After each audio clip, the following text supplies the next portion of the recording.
పిల్లని చెయ్యి పట్టాలని నల్లని సీకట్లో ఒకదాన్నే కూసున్న దిక్కులేని పచ్చినయ్యి బావా నువ్వెప్పుడొస్తావని ఏళ్ళైపోతుండే పిల్ల ఎన్నెలొచ్చింది మన బతుకులా ఏలైపోతుండే పిల్ల ఏలు వట్టంగా వస్తున్నాగా ఇన్నాళ్ళ ఎడబాటు ఎడవాసిపోతుందిలే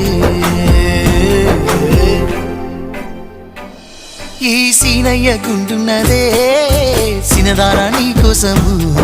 ఈ దూరాన్ని చెరుపుతూ తీరాల కగిరింది అందాల ఈ మానము